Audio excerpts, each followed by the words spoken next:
Hello everyone, कैसे हैं आप सब लोग। आई होप आप लोग अपने घरों पे सेफ होंगे। तो आपको बता दें, आज हम करेंगे जनवरी 3 वीक के इंपॉर्टेंट करंट अफेयर्स। जो लोग ये चैनल पहली बार देख रहे हैं, आप इस चैनल को सब्सक्राइब कर सकते हैं ताकि आप लोगों को हर एक अपडेट मिलता रहे। इसके अलावा ये वीकली हम लोग एक वीडियो लेके आते हैं जिसमें टॉप 30 क्वेश्चन जो होते हैं हफ्ते के, वो डिस्कस करते हैं। इसके अलावा डेली करंट अफेयर्स की एक पीडीएफ आप लोगों को हम लोगों ने प्रोवाइड करना शुरू कर दी है। और उसके बाद जब एक हफ्ता खत्म होता है, आप लोगों का एक वीकली टेस्ट जो है वो कंडक्ट करवाया जाता है SSS की ऐप पे। लेकिन एक और चीज हम लोग ऐड करने जा रहे हैं इस करंट अफेयर की सीरीज में। अब से आपको एक क्विक रिवीजन की सीरीज मिलेगी जिसमें आपको हर एक क्वेश्चन के साथ 5 सेकंड का टाइमर मिलेगा और वो आपका पूरा हफ्ते का जो करंट अफेयर्स है उसको कवर करवा देगी। तो ये हम लोग बहुत जल्द शुरू करने वाले हैं। जो लोग ये चैनल पहली बार देख रहे हैं, चैनल को सब्सक्राइब कर सकते हैं। और साथ ही साथ यहाँ पे आपको बता दूं, जो जनवरी महीने का हमारा मॉक टेस्ट शेड्यूल है, अभी तक आप लोगों को ये टेस्ट जो है वो मिल चुके हैं। अब इसके बाद 28, 29, 30, 31 को रोज एक टेस्ट आप लोगों का अभी यहाँ पे है। तो अगर आप लोग ये लेना चाहते हैं, आप लोग हमारी ऐप को डाउनलोड कर सकते हैं। अगर आपको कोई कोर्स भी लेना है, वैसे हमारे कोर्सेज की फीस 400 से 500 रुपये रहती है, बट आपको उस पर भी डिस्काउंट जो है वो मिल जाएगा 10 से 15% का। अगर आप लोग कोड यूज़ करोगे इंडिया, हमारी ऐप को डाउनलोड करके। ये आपका रिपब्लिक डे का एक स्पेशल डिस्काउंट ऑफर है जो चल रहा है और ये 31 जनवरी तक वैलिड है। तो चलिए शुरू करते हैं आज की क्लास को बिना ज़्यादा टाइम वेस्ट किए। सबसे पहली चीज़ आप लोगों के सामने, और ये क्वेश्चन बहुत इंपॉर्टेंट है और ये हमारे एक टेस्ट में भी था जो भी रिसेंटली आप लोगों को हम लोगों ने दिया है। सबसे पहली चीज क्या है, अभी हाल ही में प्रधानमंत्री नरेंद्र मोदी जी के द्वारा रिसेंटली MV गंगा विलास जो है, ये क्या है, ये दुनिया का सबसे लॉन्गेस्ट रिवर क्रूज जो है, इसको क्या किया है, फ्लैग ऑफ किया गया है। कहां पे? अब यहां से क्वेश्चन जो है 2 से 3 तरीके से बन सकता है। पहला क्वेश्चन ये बनता है कि अब दुनिया का लॉन्गेस्ट रिवर क्रूज कौन सा है, तो आपको ये जो MV गंगा विलास है इसको भी याद रखना है। दूसरा पॉइंट यहाँ पे क्या आता है, दूसरा पॉइंट यहाँ पे आता है कि ये जो वर्ल्ड का लॉन्गेस्ट रिवर क्रूज है ये कहाँ पे फ्लैग ऑफ हुआ था, तो ये हुआ है वाराणसी में। वाराणसी कहाँ है? वाराणसी है उत्तर प्रदेश में। और आपको ये भी याद रखना है कि प्रधानमंत्री नरेंद्र मोदी की कॉन्स्टिट्यूएंसी कौन सी है, तो वो भी वाराणसी ही है। तो यहाँ पे ये पॉइंट याद रखना है। इसके अलावा उत्तर प्रदेश में जो लखनऊ है वो राजनाथ सिंह की कॉन्स्टिट्यूएंसी है। ठीक है, राजनाथ सिंह इस समय हमारे डिफेंस मिनिस्टर हैं, ये भी पॉइंट याद रखिएगा। और यहाँ पे जो ये पहली ट्रिप है, इसने 32 टूरिस्ट टोटल जो थे वो थे स्विट्जरलैंड से, जिनको होस्ट किया था। तो ये काफ़ी इंपॉर्टेंट होगा। MV गंगा विलास इसका नाम रखा गया है, बहुत ज़्यादा इंपॉर्टेंट होगा इसका नाम, आपको ये याद रखना है। ये किसी ना किसी एग्जाम में तो आपको देखने को मिलेगा। ठीक है, नेक्स्ट पे आते हैं। सेकेंड क्वेश्चन की अगर मैं बात करूँ, अभी हाल ही में कौन सी सिटी ऐसी है जिसने प्लान करा है to setup India first centre of excellence in online gaming, जो कि मार्च 2023 में जो है सेटअप करने की बात की गई है। तो किसके द्वारा ये बात की गई है कि ये किया जाएगा, यानी कि कौन सी सिटी ने ये प्लान करा है? तो देखो, कौन सी सिटी के द्वारा किया गया है, तो ये किया गया है शिलोंग के द्वारा। ये क्वेश्चन भी इंपॉर्टेंट है। रीजन क्या है? क्योंकि ये पहला ऐसा सेंटर ऑफ एक्सीलेंस है जो कि बनाया जा रहा है किसके लिए? ऑनलाइन गेमिंग के लिए। और आने वाले टाइम में आप लोगों ने भी देखा होगा, ये अच्छी चीज़ तो मैं नहीं मानता, बट टेक्नोलॉजी काफ़ी एडवांस हो रही है और जो गेमिंग है या स्पोर्ट्स है वो आजकल ऑनलाइन मोड पे जाना शुरू हो चुके हैं। जैसे अगर जो हम लोग वर्ल्ड कप की बात करते थे, फीफा वर्ल्ड कप की जो भी रिसेंटली हुआ, वैसे ही एक फीफा वर्ल्ड कप भी जो है वो खेला जाता है। तो ये चीज़ें याद रखना। अब यहाँ से मेन ऑब्जेक्टिव क्या है इस पूरे सेटअप को बनाने का, इस जो सेंटर ऑफ एक्सीलेंस की बात की गई है, इसका मेन जो ऑब्जेक्टिव है वो यही है कि कैटलाइज किया जाए जितने भी स्टार्टअप्स है या एंटरप्रेन्योर्स हैं पूरे नॉर्थ ईस्ट रीजन के, ठीक है, ताकि वो नेक्स्ट जनरेशन की ऑनलाइन गेमिंग इकोसिस्टम को बिल्ड कर सके। यहाँ पे गेम खेलने के लिए नहीं होगा, गेम खेलने के लिए यहाँ पे कोशिश की जाएगी कि जितना भी हमारा नॉर्थ ईस्ट है वो अब साथ आए और वहाँ से जो एंटरप्रेन्योर्स या स्टार्टअप्स हैं वो बाहर निकल के आए और गेमिंग इकोसिस्टम में कोई नई से नए वेंचर्स लेके आए, क्योंकि ये बहुत ही बड़ी मार्केट है। अब अगर बात की जाए कौन सी मिनिस्ट्री के अंदर ये आता है, तो ये आता है आप लोगों का ministry of electronics and information technology. ठीक है, जिसको हम MOEIT भी कहते हैं शॉर्ट फॉर्म में। इसके मिनिस्टर कौन है आज की डेट में? वो है अश्विनी वैष्णव जी। ठीक है, और इनकी कॉन्स्टिट्यूंसी कहाँ पे है? ये ओडिशा से बिलोंग करते हैं, इनकी कॉन्स्टिट्यूंसी ओडिशा है। ठीक है, यहाँ पे ये चीज़ें याद रखना काफ़ी इंपॉर्टेंट होगा। नेक्स्ट पे आते हैं। क्वेश्चन नंबर 3 की अगर मैं बात करूँ, भी हाल ही में कौन सी पर्सनालिटी ऐसी है जिसने उन्हें 71st मिस यूनिवर्स 2022 का टाइटल जीता है? देखो, ये जो टाइटल्स है ना, ये अवार्ड्स में आप लोगों के आ जाते हैं। अवार्ड्स में आपको इस तरीके के टाइटल जो हैं ये पूछे जाते हैं। किसके द्वारा जीता गया है? देखो यूएसए से बिलोंग करती है, बुनी गैब्रियल इनका नाम है, आर्ट बुनी गैब्रियल। इन्होंने जीता है मिस यूनिवर्स का टाइटल, तो इनका नाम यहाँ पे याद रखिएगा, ये आपसे पूछा जा सकता है पेपर में, ठीक। और हाँ, एक और चीज़ मैंने आपको पिछली बार बताई थी, गोल्डन ग्लोब अवार्ड जो हुए हैं उसमें सबसे इंपॉर्टेंट यही है कि बेस्ट ओरिजिनल सॉन्ग की अगर बात की जाए तो वो सॉन्ग कौन सा आया है? वो आया है नाटू नाटू, जो कि इंडियन सॉन्ग है, साउथ इंडिया की मूवी आई थी आरआरआर, उसका सॉन्ग है। तो यहाँ पे और साथ ही साथ ये अभी के लिए ऑस्कर में भी नॉमिनेट हुआ है, मिला है या नहीं अभी तक पता नहीं है, बट ये ऑस्कर में भी नॉमिनेट हो चुका है, जल्दी इसका भी पता चल जाएगा, और ये बहुत बड़ी बात है इंडियन म्यूजिक इंडस्ट्री के लिए। नेक्स्ट पे आते हैं, कौन सी कंट्री ऐसी है जिन्होंने रिसेंटली लॉन्च करा है दुनिया का पहला एग्रीकल्चर फोकस्ड सैटेलाइट, जिसका नाम है एग्रीसैट-1। देखो एग्रीसैट-1 या ZA008, आपको ये नाम भी याद रखना है। अब किसके द्वारा ये किया गया है? तो देखो ये जो पहला अपने आप में ही एग्री फोकस सैटेलाइट है, ये किसके द्वारा किया गया है? ये किया गया है साउथ अफ्रीका के द्वारा, ठीक है। तो साउथ अफ्रीका की काउंसिल जो है, उनके चेयरपर्सन जो पर्सन है, उन्होंने यहाँ पे आके अनाउंस किया था स्पेस अफेयर्स के कि वर्ल्ड का पहला एग्रीकल्चर फोकस सैटेलाइट एग्रीसैट-1 इनके द्वारा लॉन्च किया गया है। तो ये काफ़ी इंपॉर्टेंट होगा, क्योंकि देखो आमतौर पे जब भी हम साइंस एंड टेक्नोलॉजी की बात करते हैं, खासतौर पे साइंस एंड टेक्नोलॉजी में भी जब हम स्पेस एंड टेक्नोलॉजी की बात करते हैं, ज़्यादातर नाम आपको देखने को मिलते हैं चाइना, यूएसए, और आजकल जो चल रहा है इंडिया का, जैसे गगनयान है। मेजर जो रोल प्ले करते हैं वो ये 3 कंट्रीज करती है, लेकिन आउट ऑफ द बॉक्स यहाँ पे आपको देखने को मिलेगा साउथ अफ्रीका। तो यहाँ पे जब क्वेश्चन एक ट्रेंड को तोड़ता है तो कई बार पेपर में वही पूछा जाता है, ठीक। नेक्स्ट पे आते हैं, अभी हाल ही में 7th armed force veterans day जो है वो ऑब्जर्व किया गया है। किस दिन पे ये ऑब्जर्व किया जाता है? तो देखो जो वेटरन डे है, आर्म फोर्स वेटरन डे है, ये हर साल कब ऑब्जर्व किया जाता है? ये हर साल 14 फरवरी के दिन ऑब्जर्व किया, 14 जनवरी के दिन ऑब्जर्व किया जाता है। और इसी के नेक्स्ट डे 15 जनवरी को हम लोग क्या बनाते हैं? उस दिन हम लोग सेलिब्रेट करते हैं आर्मी डे। तो ये दोनों याद रखना। याद रखने की ट्रिक क्या है? आर्मी डे से एक दिन पहले हम लोग जितने भी हमारे वेटरन्स थे उनको याद करते हैं, और जितने भी लोगों ने यहाँ पे अपनी सर्विसेज दी हैं उनको ऑनर करते हैं।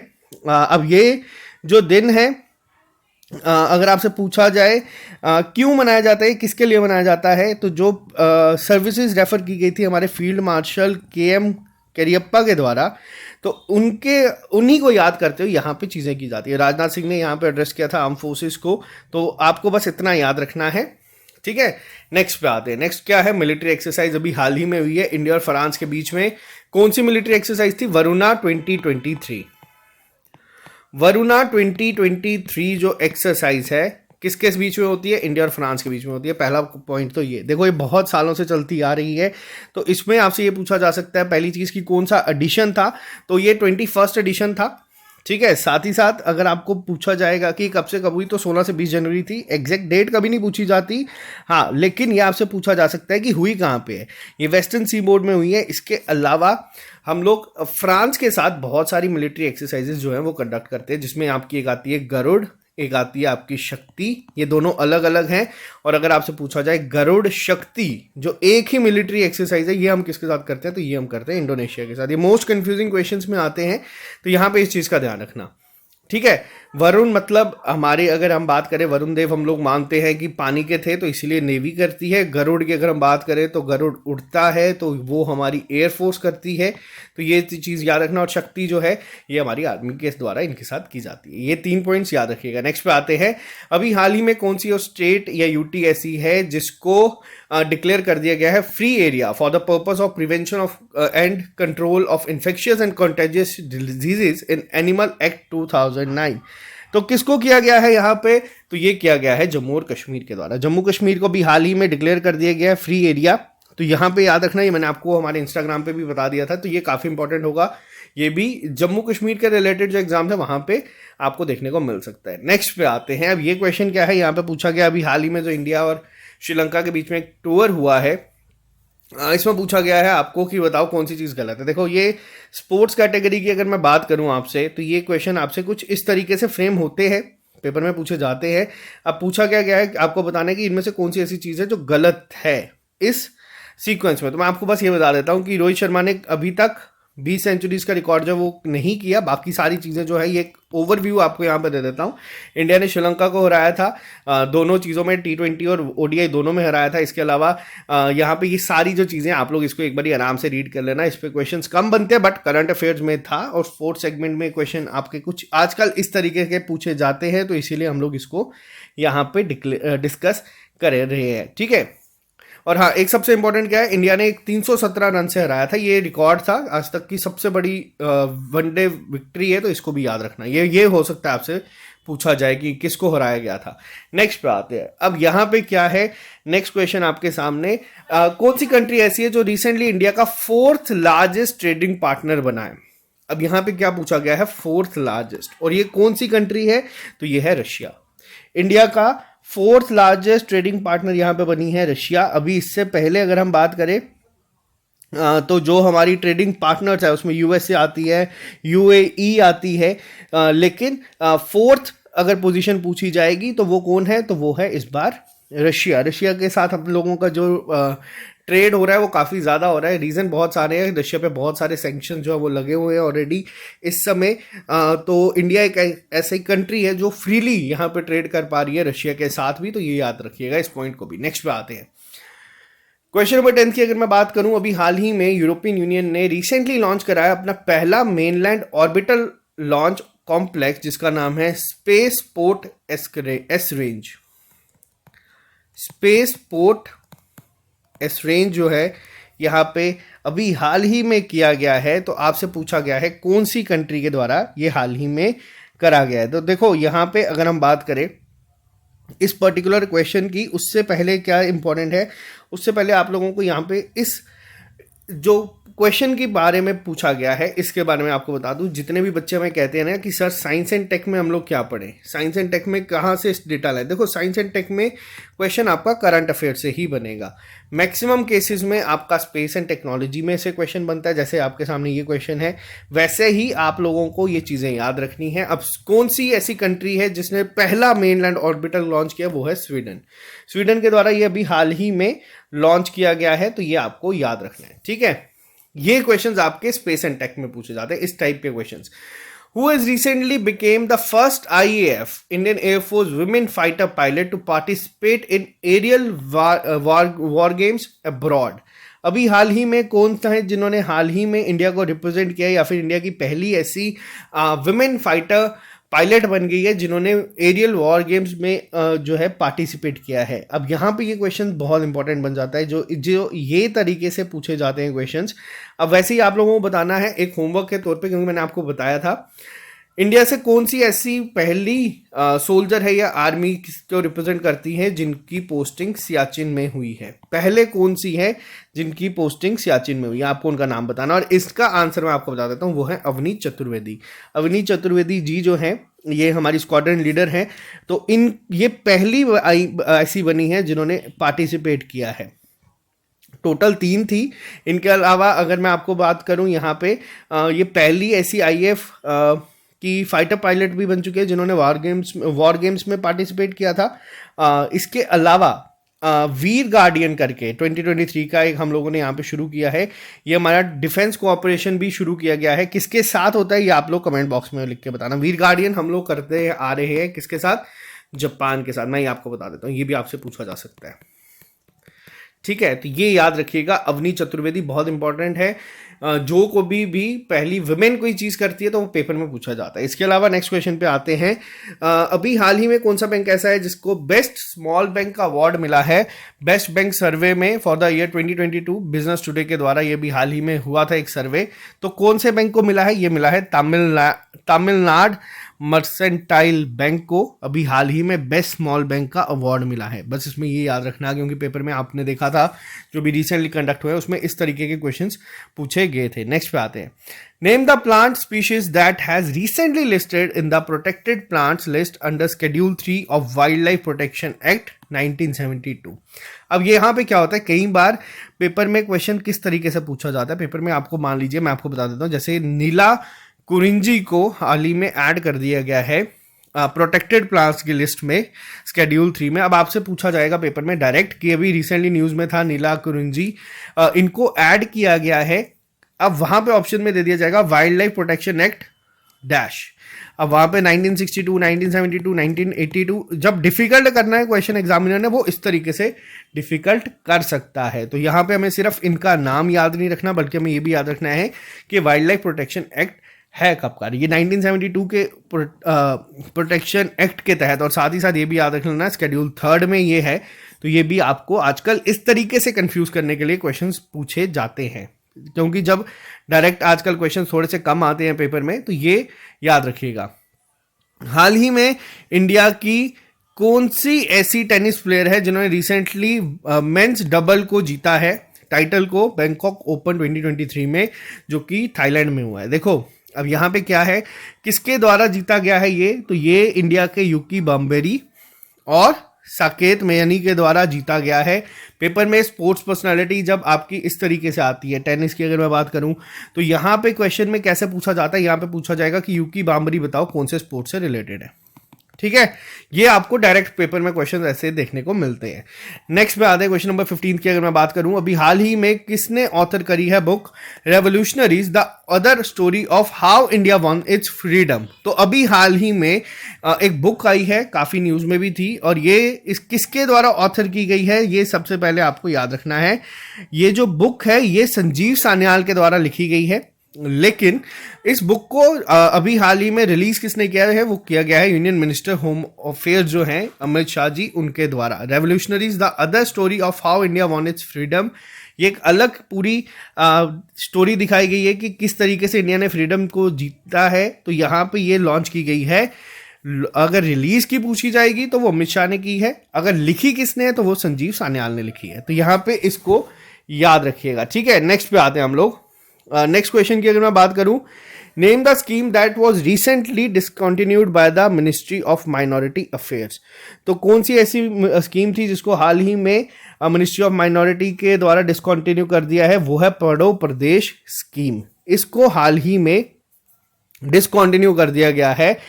यहाँ पे ये स्कीम क्या थी, यहाँ पे इंटर सब्सिडी मिलती थी एजुकेशन लोन के लिए, जो भी बच्चा ओवरसीज स्टडीज के लिए जाता था for the students belonging to minority communities. तो अगर आपसे पूछा जाए कि स्कीम के लिए कौन सा बैंक था जो कि इम्प्लीमेंट करने के लिए पार्टनर था, तो वो भी याद रखना, वो था कैनरा बैंक। तो यहाँ पे इसको याद रखना, ये क्वेश्चन भी पूछा जा सकता है आपसे पेपर में। और पढ़ो प्रदेश स्कीम को डिसकंटिन्यू भी अभी हाल ही में यहां पे करा गया है। एक सेकेंड रुकिएगा, 1 मिनट वेट कीजिएगा, 1 सेकेंड।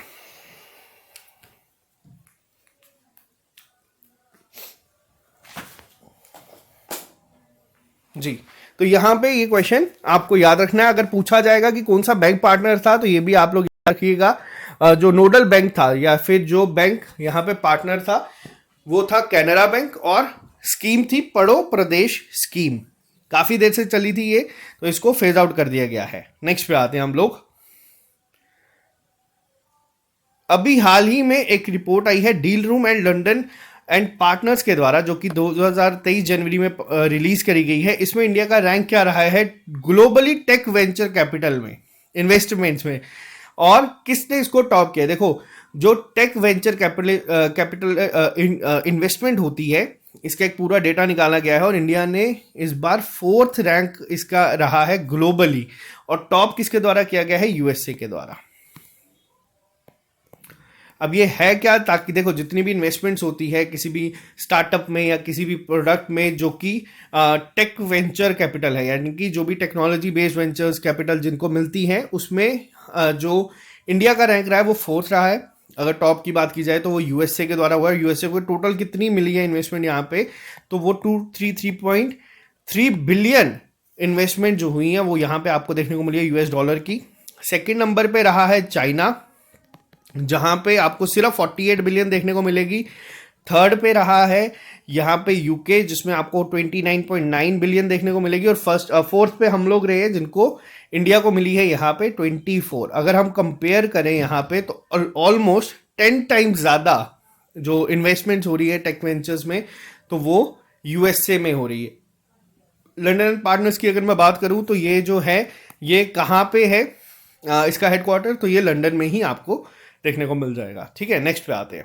अभी हाल ही में कौन सा बैंक ऐसा है जिसने रिसेंटली पहला पब्लिक सेक्टर बैंक। अब देखो यहाँ पे दो चीजें हैं, अब पब्लिक सेक्टर बैंक पूछा है, पहला बैंक नहीं पूछा। पहला बैंक अगर पूछा जाता है तो उसमें प्राइवेट और पब्लिक सेक्टर दोनों इंट्रोड्यूस हो जाते हैं, लेकिन अब यहाँ पे क्या क्वेश्चन है, ये पहला ऐसा पब्लिक सेक्टर बैंक बना है जो कि क्रेडिट कार्ड देगा आपकी फिक्स डिपॉजिट के अगेंस्ट डिजिटली। यानी कि अगर आपकी बैंक में मान लीजिए इसमें कोई एफडी पड़ी है, फिक्स डिपॉजिट पड़ा है, तो आपको उसके अगेंस्ट क्रेडिट कार्ड जो है वो मिल जाएगा। पीएनबी ने यहाँ पे दो कार्ड निकाले हैं, पीएनबी ग्लोबल गोल्ड और पीएनबी ग्लोबल क्लासिक। तो कौन सा बैंक है जिसको ये मिला है, वो है पंजाब नेशनल बैंक, जिसने ये पहला लॉन्च किया है पब्लिक सेक्टर बैंक में। यहाँ पे ये चीज याद रखना। नेक्स्ट पे आते हैं। According to the EY report, in an Ernst and Young report, India की इकोनॉमी जो है वो 26 ट्रिलियन को रीच कर जाएगी किस साल तक। तो देखो ये कहा गया है ठीक आज़ादी से 100 साल बाद हम लोगों का ये कहा जा रहा है कि हम लोग 26 ट्रिलियन इकोनॉमी को जो है वो टच कर जाएंगे। 26 ट्रिलियन बहुत एक बड़ी इकोनॉमी है US डॉलर की, अगर यहाँ पे भी बात करें तो ये कहा गया है कि ठीक 100 साल जो है ये रिपोर्ट जो निकाली है इंडिया @100, इस रिपोर्ट में ये कहा गया है कि आज से ठीक आज़ादी से 100 साल बाद हम लोग यहाँ पे होंगे, यानी कि 2047 में हम लोग यहाँ तक पहुँच जाएंगे। तो ये बहुत बड़ी बात है। तो चलो फिलहाल अभी इसमें समय है। अब हाँ एक चीज़ और, अब जैसे इंडिया @100 की बात की जाए, अभी हम लोगों ने देखा कि हर साल हम लोगों ने 75 साल को मनाया आज़ादी के अमृत महोत्सव के रूप में, आज़ादी के अमृत महोत्सव के रूप में। लेकिन अगर आपसे पूछा जाए इंडिया को ये जो अब 75 से 100 साल होंगे, इसको क्या कहा जा रहा है, इसको कहा जा रहा है अमृत काल। ये बहुत इंपॉर्टेंट है, ये हमारे बजट में भी था, अभी फिर से बजट आएगा, उसमें भी आप लोग देखना यही हाईलाइट होगी चीज़ों की। पिछले बजट में भी यही थी, इस बार भी यही होगी। नेक्स्ट पे आते हैं। अभी हाल ही में कौन सी ऐसी इंडियन स्टेट है जिसने रिसेंटली ब्रॉन्ज अवार्ड जीता है in the United Nation human settlements programme, UN habitat world habitat award जो 2023 के दिए थे फॉर द जागा मिशन। अब देखो जागा मिशन से आप लोग यहाँ पे इसको स्ट्राइक कर जाओगे। ये 5T प्रोग्राम था, किस स्टेट का, ये थी ओडिशा। अब 5T है क्या, ये 5T है आपके ट्रांसपेरेंसी, टीम वर्क, इसके बाद टेक्नोलॉजी, आपका टाइम और ट्रांसफॉर्मेशन। तो ये 5T प्रोजेक्ट था आपका ओडिशा का। ओडिशा अभी भी न्यूज़ में है, क्यों न्यूज़ में है, क्योंकि यहाँ पे आपका हॉकी वर्ल्ड कप चल रहा है। इंडिया हॉकी वर्ल्ड कप से बाहर हो चुका है, लेकिन ये पूरा वर्ल्ड कप जो है ये आपका ओडिशा में ही आपको देखने को मिलेगा। ये ओडिशा का लिवेबल हैबिटेट मिशन था, जागा मिशन। तो इसे अवार्ड मिला है यूएन हैबिटेट के द्वारा, वर्ल्ड हैबिटेट अवार्ड 2023। ये इसको आप लोग मार्क कर दीजिएगा कि मोस्ट इंपॉर्टेंट है। आपसे पेपर में ये भी पूछा जा सकता है कि स्टेट का है, आपसे ये भी पूछा जा सकता है कि कौन सा मिशन था जिसको मिला है। तो ये जागा मिशन है जो कि ओडिशा ने किया। ओडिशा के सीएम कौन है, ये मेरे पर्सनल फेवरेट भी इस समय है नवीन पटनायक जी, क्योंकि जो चीज़ें ये करते हैं ये काफ़ी बहुत अच्छी चीज़ें करते हैं। एक्सेप्शनल केसेस में बहुत सारी चीज़ें उन्होंने करी हैं जो पढ़ के भी बहुत अच्छा लगता है कि अगर कोई इंसान इस पोजीशन पे है और वो इस हिसाब से मदद करता है। और गवर्नर कौन है, वो है गणेशी लाल जी। ठीक है, नेक्स्ट पे आते हैं। एक बर्ड रिजर्व बहुत फेमस है, सिंपलीपाल। इसके अलावा भीतरकनिका भी आपको यहाँ पे ही देखने को मिलता है। नेक्स्ट पे आते हैं। अभी हाल ही में कौन सी कंट्री के आर्कियोलॉजिस्ट के द्वारा दुनिया का ओल्डेस्ट र्यून स्टोन जो है वो देखने को मिला है? तो ये आपको बता दूं, नॉर्वे के आर्कियोलॉजिस्ट के द्वारा ये पाया गया है। ये 2000 साल पुराना कहा जा रहा है। तो ये आपको बता दूं, ये अभी हाल ही में देखने को मिला है, तो इसको याद रखिएगा। होता क्या है, मान लीजिए आज अगर आप लोग बैठे हैं किसी पत्थर पे, आप लोग कुछ लिखते हैं, हो सकता है कि आज से 3000 साल बाद आपका अगर इस तरीके से कोई स्टोन मिलेगा तो वो भी उस समय बहुत एक बड़ी चीज़ हो जाती है। तो यहाँ पे 31 से 32 सेंटीमीटर्स का है। तो बट यहाँ पे चीज़ याद रखिएगा कि दुनिया का ओल्डेस्ट ये किसके द्वारा फाइंड किया गया है, किस आर्कियोलॉजिस्ट के द्वारा, तो वो नॉर्वे के हैं जिनके द्वारा इसको हाल ही में ढूंढा गया है। नेक्स्ट बात है, पद्मश्री अवॉर्डी प्रभाबेन सौभाग्य चंद शाह जी, हाल ही में इनका निधन हो गया है। आपको बताना है, यहाँ पे जो इमेज है ये थोड़ी सी गलत हो चुकी है, इसको आप लोग हटा दीजिएगा। ये इमेज दूसरी की आ चुकी है, तो इसको हटा दीजिएगा यहाँ से। अभी हाल ही में आपको बता दूं, ये जो निधन हुआ है प्रभाबेन शाह का, जिनका हाल ही में निधन हुआ है यहाँ पे, ये सोशल वर्कर थी। इनको उसी फील्ड में पद्मश्री भी मिला था, पद्मश्री अभी भी मिली है। जम्मू कश्मीर से भी 2 लोगों को यहाँ पे मिला है, उनका नाम मैं अगले लेक्चर में आपके साथ डिस्कस करूंगा। ये इमेज को आप लोग हटा दीजिएगा यहाँ से। ठीक है, नेक्स्ट पे आते हैं। अभी हाल ही में कौन से ऐसे यूनियन मिनिस्टर हैं जिन्होंने रिसेंटली लॉन्च करा है भारत प्रवाह इंडिया अलोंग इट्स शोर्स, यानी कि ये हाईलाइट होगी जितना भी रोल ऑफ रिवर है, पोर्ट्स है, शिपिंग का है, उसके ऊपर। ये हाल ही में अभी लॉन्च किया गया है, किसके द्वारा? तो पहली चीज आपको बता दूं, ये जो आप लोगों का क्वेश्चन था, जो इमेज आपने देखी थी आप लोगों को पहले वाली, उसके लिए फिर से मैं माफ़ी चाहूँगा, वो अलग है, पूरा कंटेक्स्ट उसमें नहीं है, क्योंकि आजकल आपका कब बॉयकॉट होना शुरू हो जाए पता नहीं चलता, तो उसका ध्यान रखिएगा थोड़ा सा। नेक्स्ट की अगर मैं बात करूं यहाँ पे, तो सर्बानंद सोनोवाल जी के द्वारा अभी हाल ही में लॉन्च किया गया है भारत प्रवाह। ये इंडिया अलॉन्ग इट्स शोर जो है, ये एक हाईलाइट्स है जितना भी हमारे रिवर स्पोर्ट शिपिंग की जो हम लोग करते हैं, उसके लिए सर्बानंद सोनोवाल जी ने हाल ही में रिलीज किया। नेक्स्ट पे आते हैं।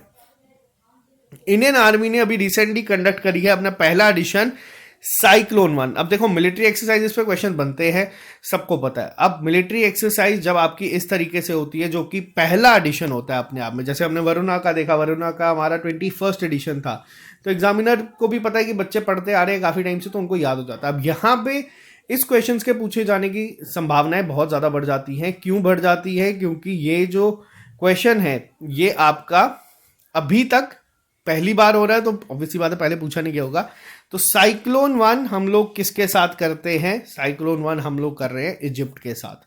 सबसे ज़्यादा इंपॉर्टेंट है, यहाँ पे इनॉग्रल एडिशन बहुत इंपॉर्टेंट होते हैं, पेपर में पूछा जाते हैं। 14 दिन की एक एक्सरसाइज है जिसको भी हाल ही में शुरू किया गया था, तो ये आपको याद रखना है। इजिप्ट की अगर कैपिटल की बात की जाए, तो इजिप्ट की कैपिटल क्या है? वो है कायरो। कायरो जो है इजिप्ट की कैपिटल है, तो यहाँ पे इसको याद रखना। नेक्स्ट पे आते हैं। अभी हाल ही में एक guarantee return life insurance plan जो है वो लॉन्च किया गया है। किस जो LIC के द्वारा किया गया है, उसका नाम क्या है? उसका नाम है जीवन आज़ाद। ये भी रिसेंटली लॉन्च किया गया है LIC के द्वारा। कई बार इंश्योरेंस सेक्टर में जो बच्चे अभी पेपर दे रहे हैं, LIC AAO, LIC ADO, आपको वहाँ पे ये पेपर में देखने को मिल जाएगा। और इसके साथ ही अगर आप लोगों को एक डिटेल स्ट्रेटेजी चाहिए होगी AAO की, क्योंकि पिछली बार मेरे नॉर्थ इंडिया में हाईएस्ट मार्क्स थे इंटरव्यू में, फाइनल सिलेक्शन 2 नंबर से रह गया था जब मैंने लास्ट ये पेपर हुआ था। तो अगर आपको इसके लिए कोई भी चीज़ चाहिए होगी, कमेंट बॉक्स में लिख के बता देना, मैं आपको प्रोवाइड कर दूंगा। ये स्ट्रैटेजी चाहिए होगी वो भी बता दूंगा किस तरीके से अप्रोच करो। और ये बैंकिंग एग्जाम के कंपैरिजन मुझे थोड़ा सा ईजी लगा था इस लेवल, इस पॉइंट तक पहुंचने के लिए। नेक्स्ट पे आते हैं। अभी हाल ही में brand finance brand guardianship index आया है, जिसके अकॉर्डिंग मुकेश अंबानी का जो रैंक है वो नंबर 1 रहा है अमंग इंडियंस में। लेकिन ग्लोबली किसके द्वारा ये टॉप किया गया है? और while dash from the USA rank number 1। अब यहाँ पे आपको बता दूं, यहाँ पे जो चीज़ें हैं, ग्लोबली पूछा गया है कि मुकेश अंबानी का क्या रैंक रहा है। तो देखो, मुकेश अंबानी का ग्लोबली रैंक रहा है 2nd। यहाँ पे अगर मैं आपसे बात करूँ अमंग इंडियंस, तो ये पहले पे है। अगर पूछा जाए ओवरऑल पहले पे कौन है, तो वो है जेनसेन हुआंग। ठीक है, जेनसेन हुआंग जो है ये प्रेसिडेंट और CEO हैं US based take leader Nvidia के, जो ग्राफिक्स कार्ड बनाता है। तो यहाँ पे याद रखना इसको, कई बार अगर ये डायरेक्ट पूछ लिया जाएगा कि कौन है इस समय CEO, तो ये भी नाम आपको पता होना चाहिए। ठीक है, नेक्स्ट पे आते हैं। Who has recently won ISA award for service for to humanity 2023। ये टॉप सिविलियन अवार्ड है बहरीन का। देखो, ये मैंने आपको चीज बताई, जो भी बाहर किसी कंट्री का टॉप मोस्ट अवार्ड किसी इंडियन को मिलता है, तो वो काफी इंपॉर्टेंट हो जाता है एग्जाम पॉइंट ऑफ व्यू से। तो किसको मिला है? ये मिला है इंडियन को नहीं मिला है, ये इंडियन नहीं है, यहाँ पे गलती हो गई है। लेकिन मिला किसको? ये मिला है संदूक रुईत को, जो कि नेपाल से है। ठीक है, और यहाँ पे इन्हें इस अवार्ड से सम्मानित किया गया है। नेक्स्ट पे आते हैं हम लोग। Which airport has recently won the best sustainable greenfield airport award. तो किसको ये अभी हाल ही में अवार्ड मिला है best sustainable greenfield airport award का? तो ये मिला है GGIAL को। सॉरी, यहाँ पे अगर मैं बात करूँ, जिसका नाम क्या है, अभी नया इसका रखा गया है न्यू मनोहर इंटरनेशनल, गोवा मनोहर इंटरनेशनल एयरपोर्ट का नाम रखा गया है। ये हमारे जो पुराने डिफेंस मिनिस्टर थे उनके नाम पे ये रखा गया था। गोवा का ही आप लोगों को ये है, गोवा का न्यू गोवा मनोहर इंटरनेशनल एयरपोर्ट इसका नाम है। तो ग्रीनफील्ड के द्वारा ये अवार्ड दिया गया है, तो यहाँ पे इसको याद रखिएगा। पेपर में डायरेक्ट क्वेश्चन ये बन सकता है कि मनोहर इंटरनेशनल एयरपोर्ट है कहाँ पे। ठीक है, तो best sustainable greenfield award airport का किसको मिला है?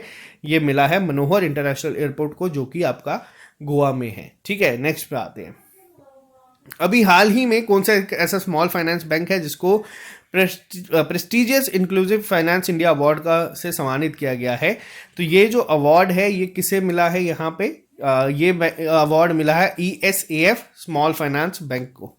ठीक है, तो यहाँ पे इसको भी याद रखिएगा। ज़्यादा डिटेल में इसके बारे में आपको पढ़ने की ज़रूरत नहीं है, आपको बस ये पता होना चाहिए। अभी हाल ही में कौन सी ऐसी कंपनी है जिसने डिलीवर करा है पहला fuselage for the Indian army contract for 6 AH-64E Apache compact helicopters? तो ये किसके द्वारा किया गया है? ये किया गया है टाटा बोइंग एरोस्पेस लिमिटेड के द्वारा। तो ये थे हमारे थर्ड वीक के important current affairs. I hope आपको ये लेक्चर पसंद आया होगा। अगर पसंद आया तो आप इसको अपने फ्रेंड्स के साथ शेयर कर सकते हैं। बहुत जल्द आपको एक क्विक रिवीजन की फॉर्म में मिल जाएंगे, जिसमें 40 से 50 MCQ सिर्फ प्रैक्टिस के लिए आप लोगों की, बिना उसमें आप लोगों को MCQs की फॉर्म में हम लोग यहाँ पर ले आएंगे। तो चलिए आज के लिए सिर्फ इतना ही, मिलते हैं जल्दी नए लेक्चर के साथ। अभी के लिए दीजिए इजाजत। Have a nice day, bye bye, take care, all the best.